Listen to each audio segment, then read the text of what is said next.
The expert who predicted the financial crisis of 2008. He says a repeat is inevitable. This is the IMF predicts the U.S.-China trade war is going to force global growth to fall since its slowest pace since the market slowdown. So how can that be prevented? In his new book, Homewreckers, How a Gang of Wall Street Kingpins, Hedge Fund Magnates, Crooked Banks, and Vulture Capitalists suckered millions out of their homes and demolished the American dream, journalist Aaron Glantz highlights exactly what led to that crisis and how people were impacted. He joins us now to discuss his takeaways and the importance of learning from 2008. Welcome and congrats on the book. Thank you for having me. Absolutely. What did you want to put into this book that people didn't already know about the crisis? I think that people have forgotten that time has moved on. Everyone is arguing about what happened in 2008, forgetting that we're now in 2019. Right. 10 years have passed, and people have forgotten about the fact that during every year of the Obama presidency, the homeownership rate went down. 8 million Americans lost their homes during that decade. What happened to them? Who won when the rest of us lost? Right. And that's why I decided to write the Homewreckers. Yeah, Wow. so what did happen? Who did win? What happened was that a small group of people during the Obama presidency who are now connected to Donald Trump, they profited when we lost. We're talking about Treasury Secretary Steve Mnuchin, Wilbur Ross, the current Commerce Secretary, Steve Schwartzman, the chairman of Blackstone, Tom Barrack, the president's best friend. When all of us were losing, they were raking it in, and often with generous government help.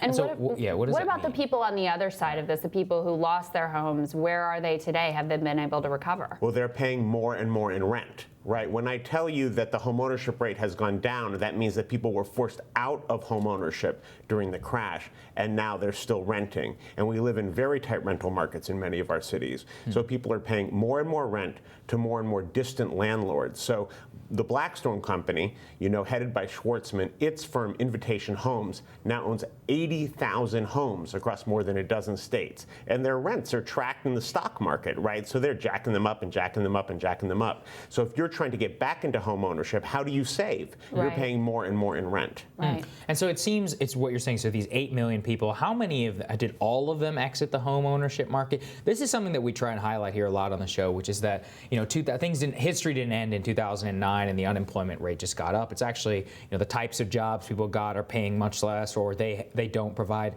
the same amount of benefits. The home story is a very different one. So just expand a bit more. Well, we pay the vast majority of our income every month on just a few essentials, right?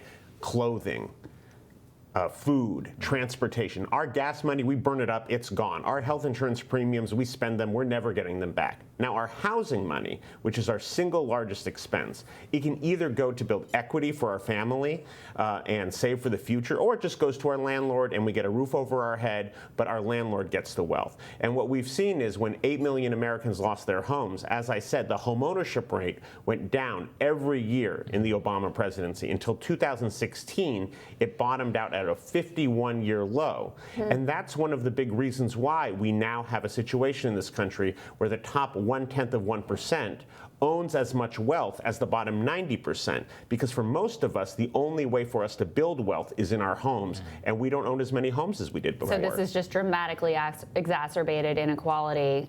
You also have some specific reporting in here about Mnuchin and Kamala Harris when she was AG in California. Talk to us about what happened there. Well, what happened was that Steve Mnuchin bought this failed bank called IndyMac off the government for nothing.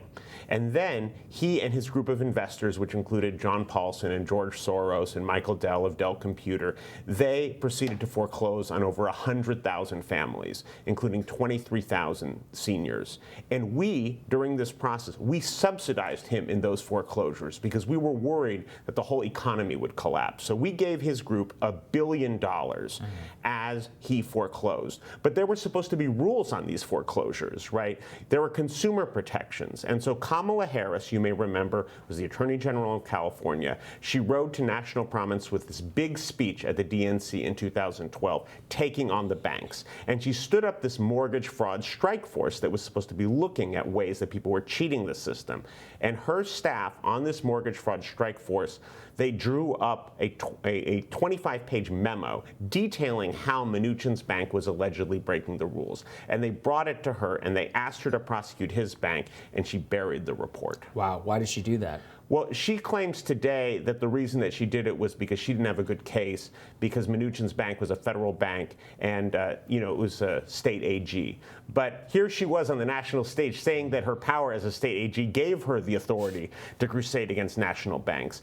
And her own attorneys in the Attorney General's office said, look, maybe we'll win, maybe we'll lose. But there is a value to the public in bringing these allegations to light, litigating them in public. Maybe there'll be discovery. And importantly, I said that we paid his group more than $1 billion as he was foreclosing on over 100,000 families. If there was a question of whether those foreclosures were legitimate, the money, the taxpayer subsidies, they would have stopped. And so her attorneys made these arguments.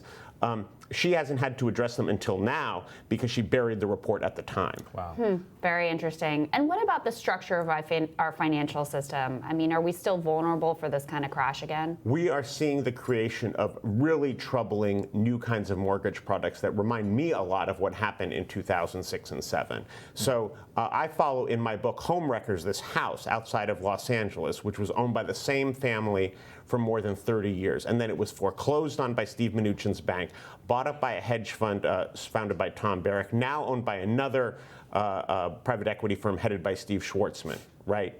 But it's not just the rising rents and the transfer of equity that's a problem here. Also, this house has been leveraged by these hedge funds multiple times. So if you go look at the property record at this 1,500 square foot house, 3 bedrooms, 1 bathroom, a little patch of lawn, and a lemon tree out front, you will see a $960 million lien.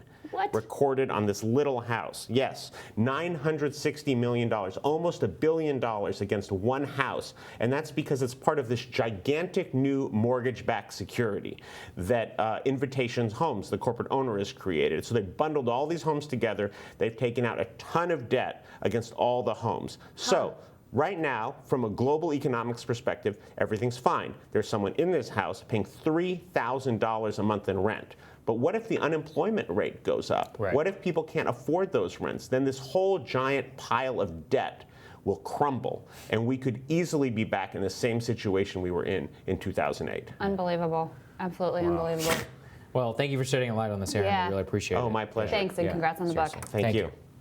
Coming up, how's the Democratic presidential field shaping up as we inch closer to debate number 5? And how does one billionaire candidate who's talking about dropping his name in the ring fare against the other candidates and the incumbent? Our panel is going to have thoughts on that when Rising continues.